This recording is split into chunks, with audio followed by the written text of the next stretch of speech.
Bab 1208 Sistem Perencanaan Tertinggi. 2 tahun berlalu dengan tergesa-gesa. Di benua bumi, alam surgawi Zhen Yuan telah dipulihkan ke ketenangannya semula. Kekuatan dari seluruh alam surgawi telah dibaptis, dan strukturnya telah berubah total. Sejak pertempuran dengan fraksi surga yang meledak 2 tahun lalu, Akademi Dingtian telah sepenuhnya dihapus. Adapun Sekte Pemurnian Peralatan, meskipun masih ada cabang, pada dasarnya hanya nama saja. Kecuali jika alam surgawi lainnya mengirim orang ke sana, Sekte Pemurnian Peralatan di alam surgawi Zhen Yuan pada dasarnya ditinggalkan. Adapun beberapa pasukan tingkat menengah, mereka juga telah dirombak. Saat ini, Sekte Alkimia memiliki pengaruh terbesar di alam surgawi Zhen Yuan.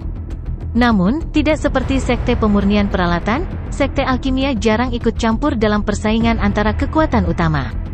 Mereka sepenuhnya mematuhi tugas mereka dan hanya melakukan tugas mereka melayani para alkemis.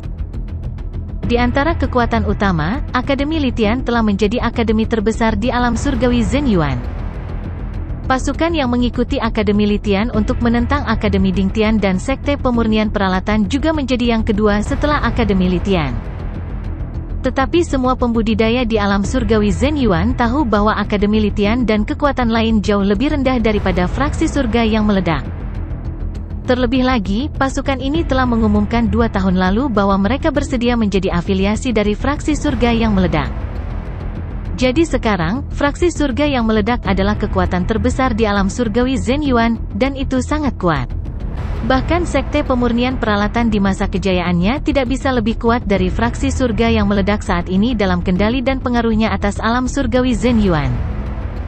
Ini bukan karena Sekte Pemurnian Peralatan terlalu lemah, tetapi karena Sekte Pemurnian Peralatan itu sendiri tidak termasuk dalam kategori pasukan.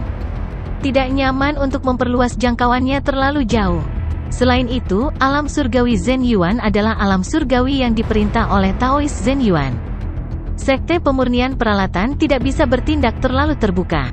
Jika mereka benar-benar mengendalikan alam surgawi Zhen Yuan, itu akan setara dengan memperebutkan kekuasaan dengan Taois Zhen Yuan. Tapi fraksi surga yang meledak berbeda. Itu milik suatu kekuatan, dan Taois Zhen Yuan tidak peduli dengan persaingan antar kekuatan. Terlebih lagi, setelah fraksi surga yang meledak menjadi terkenal di alam surgawi, ia menghilang tanpa jejak. Itu tidak berniat mengendalikan Zhen Yuan Tao. Oleh karena itu, sejauh ini, meskipun struktur kekuatan alam surgawi Zhen Yuan telah banyak berubah, tidak ada yang pernah melihat Taois Zhen Yuan keluar dan mengatakan apapun. Bahkan para ahli dari Sekte Pemurnian Peralatan di alam surgawi lainnya tidak datang untuk menanyakan atau menyelidiki masalah cabang Sekte Pemurnian Peralatan. Kisah tersembunyi itu sangat menarik. Namun, dalam 2 tahun terakhir, meski masih belum ada berita tentang fraksi surga yang meledak, tidak ada yang bisa melupakan kata hebat. Dari waktu ke waktu, orang akan mendiskusikannya dan menggambarkan fraksi surga yang meledak sebagai sangat kuat dan misterius. Tapi ketika sampai pada pemimpin Gang Suke, itu menyebabkan banyak diskusi. Pemimpin fraksi itu kemungkinan besar sudah mati. Lagi pula, seseorang menyaksikan pemimpin fraksi itu dilumpuhkan oleh penyuling peralatan Raja Liu dalam pertempuran itu. Kemudian pemimpin fraksi melarikan diri dengan jimat, dan tidak ada yang mendengar kabar darinya sejak itu. Itu benar, para petinggi Akademi Litian pernah membahas bahwa hilangnya fraksi surga yang meledak dalam 2 tahun terakhir mungkin terkait dengan kematian atau korban dari pemimpin fraksi. Sayangnya, tidak peduli seberapa kuat seorang kultivator di tahap surgawi manusia, dia masih seorang kultivator di tahap surgawi manusia.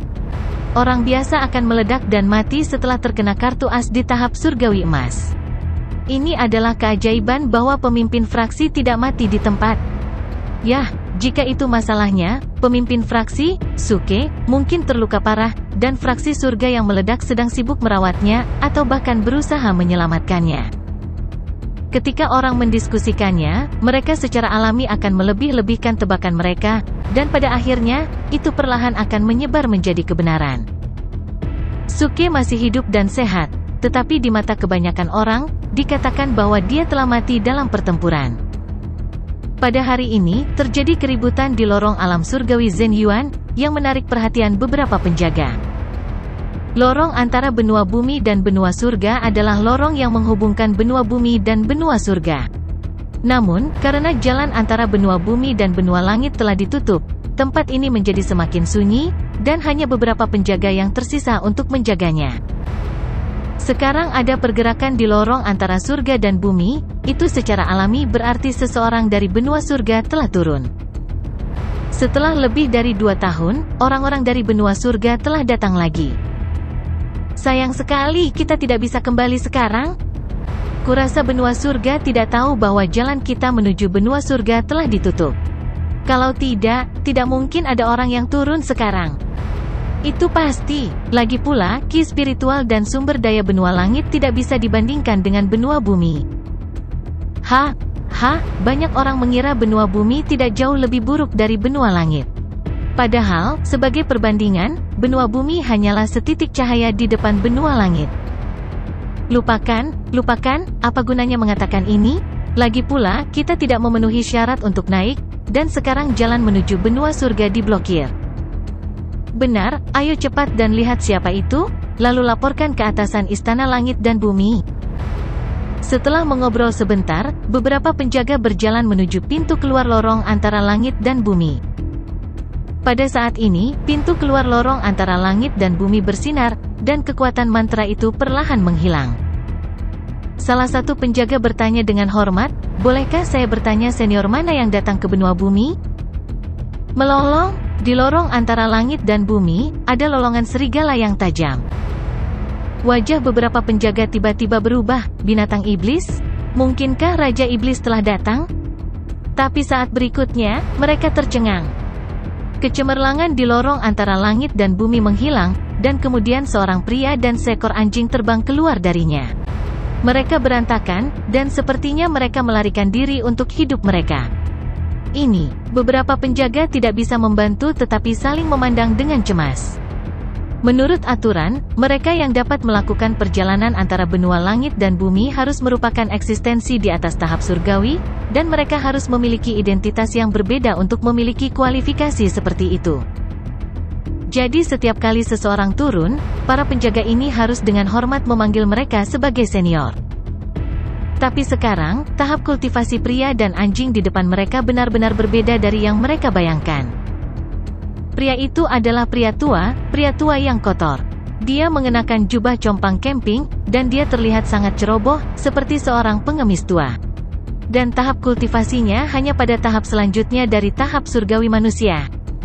Sedangkan untuk anjing, tidak mungkin untuk mengetahui tahap kultivasinya, tetapi ia jauh lebih tinggi dan lebih kuat dari anjing biasa, dan terlihat seperti serigala. Ketika tidak berbicara, itu sedikit mengesankan, tetapi sepasang matanya yang licik membuat orang sulit untuk kagum padanya. Hei, apakah ini benua bumi? Terlalu lusuh. Pada saat ini, anjing itu melihat sekeliling dan tiba-tiba berbicara dalam bahasa manusia. Pria tua yang kotor itu juga melihat sekeliling sedikit, dan kemudian matanya tertuju pada beberapa penjaga. Dia bertanya sambil tersenyum, "Adik-adik, apakah tempat ini benua bumi?" Iya, bolehkah saya bertanya, bolehkah saya bertanya kepada dua senior, bagaimana saya harus memanggil Anda? Seorang penjaga menjawab dengan canggung. Meskipun dia juga berada di tahap surgawi manusia, menurut aturan, dia masih harus memanggil pria dan anjing di depannya sebagai senior. Tapi alamat ini membuat pria dan anjing itu sangat nyaman saat mendengarnya. Yo. Pria tua kotor dan anjing itu membuat ekspresi aneh satu demi satu. Mereka menatap penjaga dan mengedipkan mata padanya sambil tersenyum. "Kamu baru saja memanggil kami apa?" Dua senior. Keren, ayo, teriak lagi. Petik 2. Senior, mulut penjaga berkedut tak berdaya, dan dia berteriak lagi. Tidak ada jalan lain. Aturan adalah aturan, dan mereka tidak berani melanggarnya. Buttfast, bagaimana? Aku tidak membawamu ke tempat yang salah, kan? Sudah kubilang datang ke benua bumi adalah pilihan yang tepat. Mengapa kamu harus menderita di surga benua? Pria tua yang kotor itu langsung tertawa dan memandangi anjing itu, pamer. Anjing itu tiba-tiba meringis dan berkata dengan marah, "Duan Jiude, beraninya kamu mengatakan itu? Jika bukan karena kamu, apakah Yang Mulia akan dikejar selama 3 tahun? Tut, jangan sebutkan masa lalu. Terlebih lagi, jika bukan karena kita dikejar dan secara kebetulan melihat daftar tripod surgawi, kita tidak akan tahu bahwa Suke benar-benar datang ke alam surga dan berada di benua bumi. Bah, daftar tripod surgawi bukan apa-apa.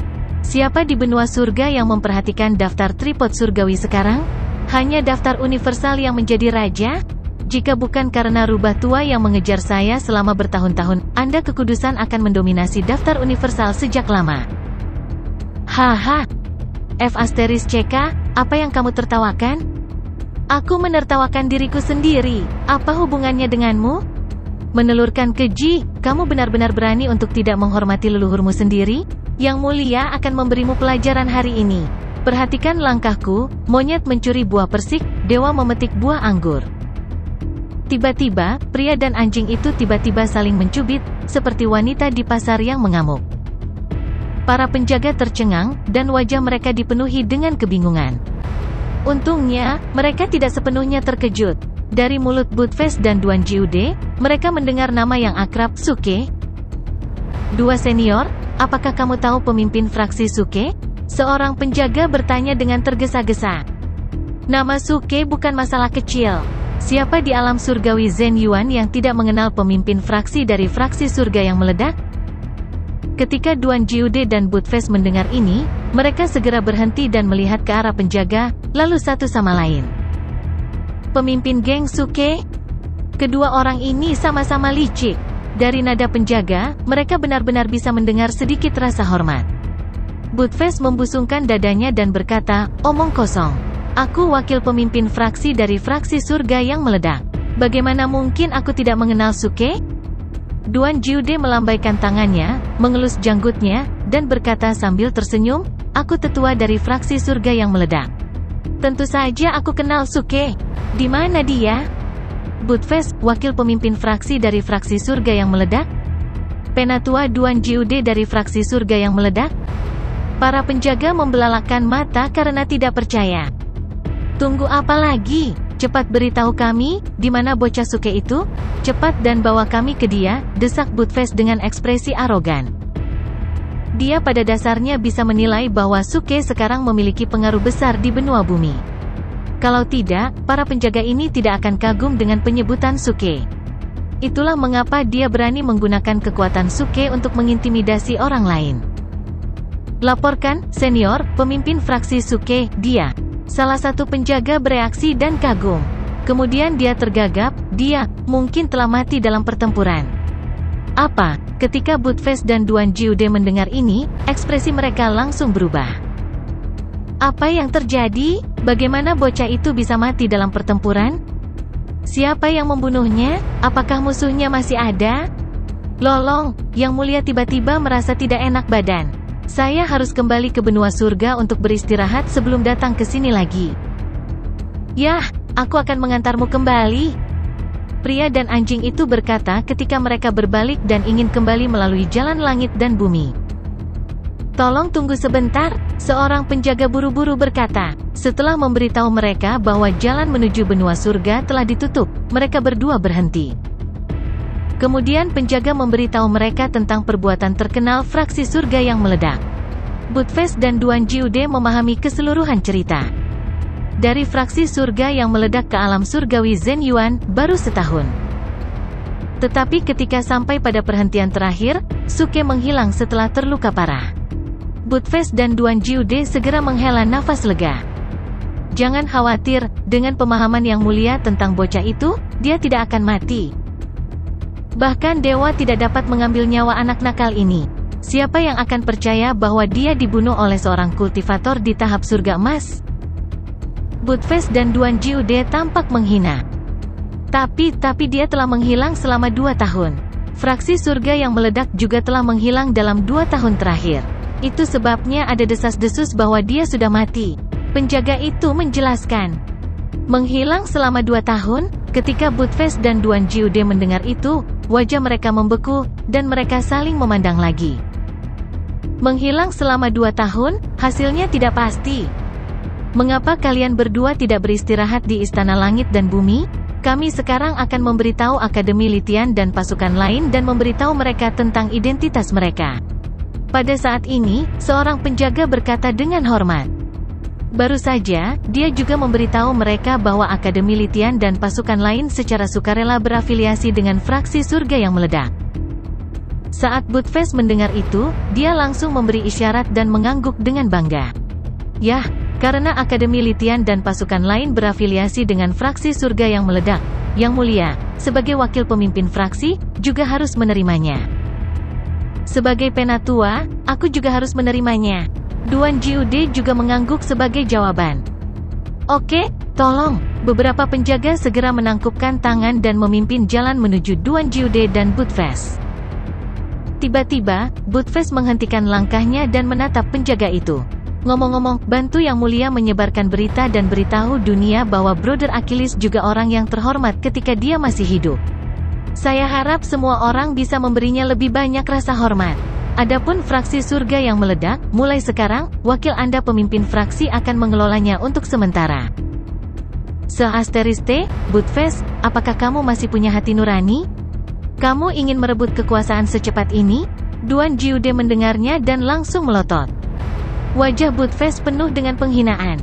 "Apa yang kamu ketahui? Jika Yang Mulia tidak berkuasa, siapa yang dapat mengerahkan kekuatan untuk menemukan orang itu?" "Aku bisa. Jangan lupakan warisan yang kita dapatkan di benua surga." Duan Jiude tertawa dan menepuk dadanya. Mata Buttfast tiba-tiba berbinar. "Aku hampir lupa bahwa kamu, pengemis tua, telah mewarisi persepsi surga manusia." "Itu benar. Cepat cari tahu di mana pria itu." "Oke." Duan Jiude tersenyum dan segera mundur selangkah. Dia mengeluarkan cangkang kura-kura tua yang sudah usang dari dadanya. Cangkang kura-kura ditutupi dengan urat padat dan memancarkan semacam konotasi Tao yang sederhana dan misterius. Sekilas, orang bisa tahu bahwa itu bukan benda biasa. Beberapa penjaga tercengang, tetapi mereka tidak berani bertanya lagi. Mereka mengambil inisiatif untuk berdiri di samping dan mengamati dalam diam. "Hei, ha!" Pada saat ini, Duan Jiude berteriak dan melepaskan kekuatan inti surgawi dari tangannya. Itu berubah menjadi kecemerlangan dan menyelimuti kulit kura-kura. Kemudian seluruh cangkang kura-kura terangkat ke udara dan bergetar hebat di udara. Saat cangkang kura-kura bergetar, terdengar suara gemerincing di dalamnya, seolah-olah ada beberapa koin tembaga yang bertabrakan dengan keras. Desir! Tiba-tiba, Duan Jiude memadatkan jarinya dan membuat segel yang menyapu ke arah kulit kura-kura. Begitu segel mengenai kulit kura-kura, segera membeku di udara dan berhenti bergetar. Setelah itu, beberapa koin perunggu jatuh darinya dan membentuk pola aneh di udara. "Bagaimana? Bisakah kamu merasakannya?" Buttfast segera bergerak maju untuk melihat polanya dan bertanya pada Duan Jiude. Duan Jiude menutup matanya sedikit dan mengerutkan kening. Dia memusatkan kekuatan jiwanya dan sepertinya merasakan sesuatu. Dia tidak menanggapi Buttfast. "Desir!" Setelah beberapa tarikan napas, matanya tiba-tiba terbuka dan dia berkata dengan heran, "Orang ini tidak ada di benua bumi." Apa maksudmu?" Buttfast tertegun. Duan Jiude tersenyum pahit. "Aku tahu orang ini beruntung. Dia tidak mati, tapi dia tidak berada di benua bumi." "Sial, di mana itu? Jangan bilang dia sudah pergi ke benua surga?" tanya Buttfast.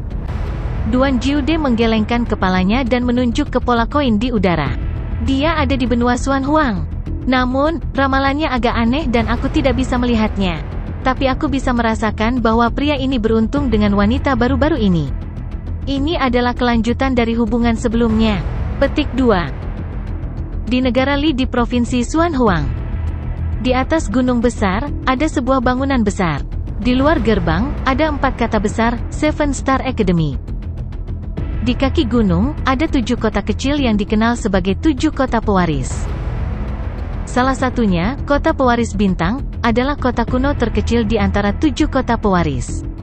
Itu hanya memiliki populasi lebih dari 100.000. Di dunia penggarap atau di banyak tempat lain, kota sekecil itu hampir tidak bisa disebut kota. Saat ini, Star Hair City luar biasa hidup. Hanya dalam beberapa hari, para pembudidaya dari seluruh dunia telah berkumpul. Seluruh kota kuno tiba-tiba menjadi ramai. Semua penginapan utama penuh dengan orang. Bahkan ada banyak tenda yang didirikan di luar kota kuno, tempat tinggal puluhan ribu pembudidaya. Semua ini karena Akademi Bintang 7 di gunung. Setiap 10 tahun, Akademi Bintang 7 akan merekrut murid baru dan melakukan penilaian.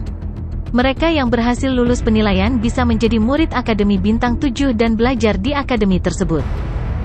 Tahun ini, itu adalah hari terakhir Akademi Bintang 7 untuk merekrut murid baru. Hanya tersisa 1000 tempat, dan lokasinya ditetapkan di Star Hair City. Oleh karena itu, banyak pembudidaya di Bangsali dan Bangsali ingin memanfaatkan kesempatan terakhir untuk memenangkan salah satu dari 1000 tempat dan belajar di Akademi Bintang 7. Di Provinsi Xuan Huang, Akademi adalah batu loncatan terbaik dan buayan terbaik. Belajar di akademi, seseorang tidak hanya bisa mendapatkan akses ke sejumlah besar seni sihir dan sumber daya, tetapi begitu seseorang lulus dari akademi, dia juga bisa menjadi guru atau diperkenalkan ke sekte utama. Itu jelas lebih mudah daripada menjadi pembudidaya yang dibubarkan.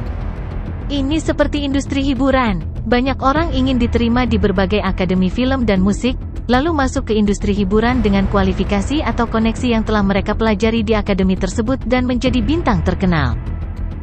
Meskipun sekte di Provinsi Xuan Huang juga akan merekrut murid baru, kebanyakan dari mereka akan mengutamakan orang-orang yang dibudidayakan oleh akademi, dan kemudian mempertimbangkan pembudidaya yang dibubarkan. Oleh karena itu, tidak peduli akademi mana yang direkrut, apakah mereka memiliki kekuatan atau keberuntungan, akan selalu ada banyak pembudidaya yang akan mencoba yang terbaik untuk berpartisipasi.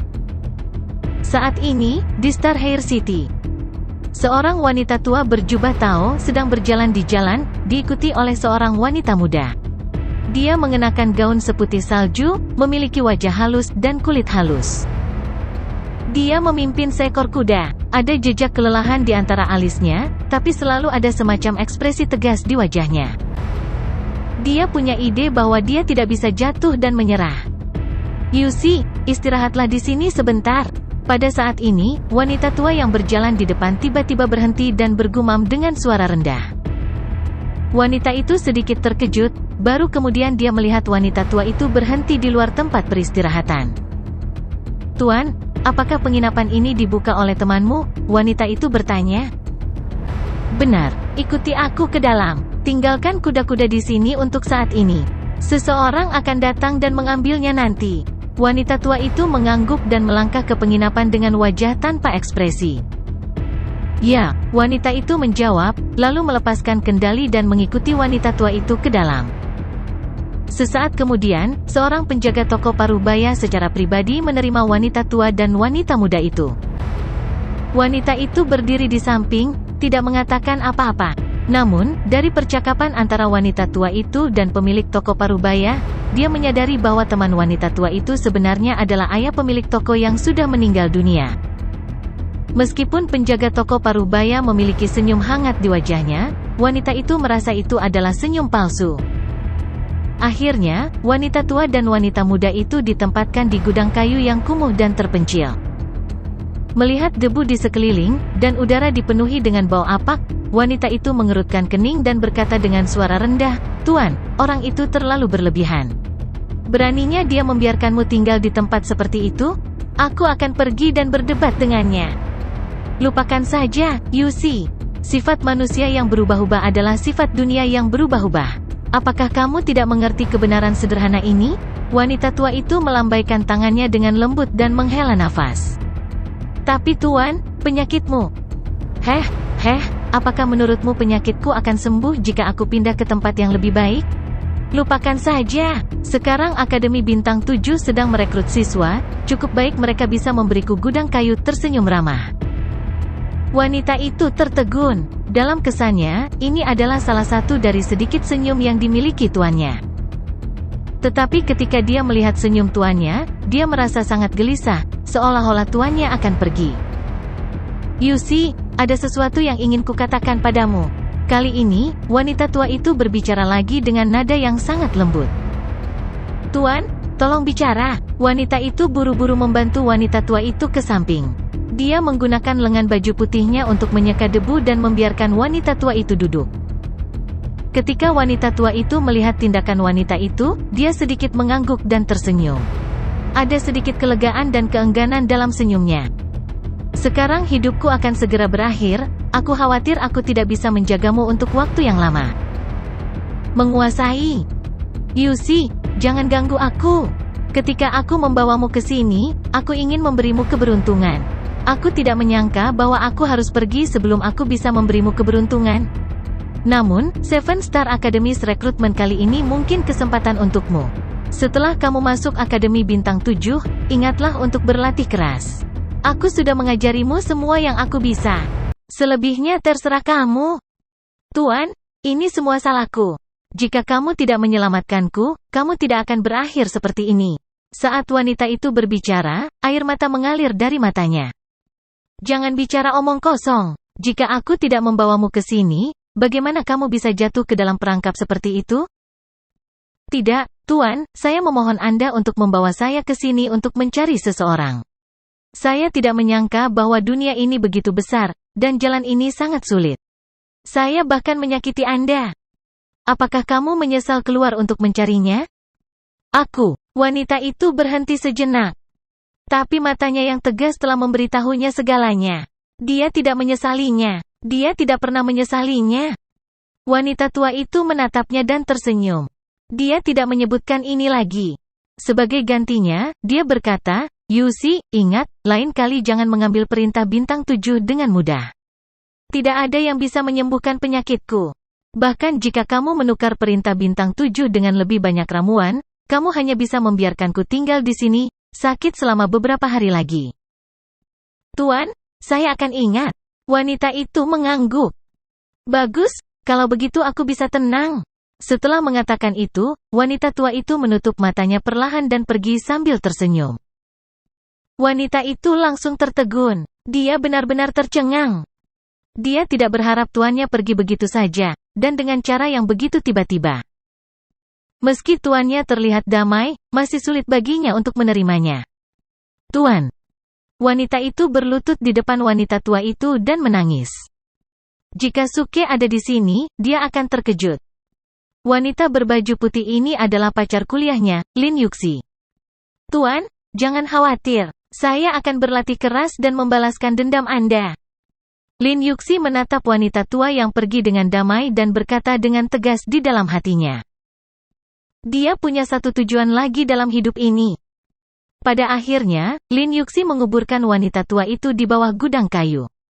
Ini adalah sesuatu yang telah diisyaratkan oleh wanita tua itu sejak lama. Penginapan ini dibuka oleh dia dan temannya. Mereka berdua memiliki banyak kenangan di sini. Wanita tua itu pernah berkata pada dirinya sendiri bahwa dia berharap untuk kembali ke asalnya dan dimakamkan di sini di masa depan. Saat itu, Lin Yuxi tidak terlalu memikirkannya.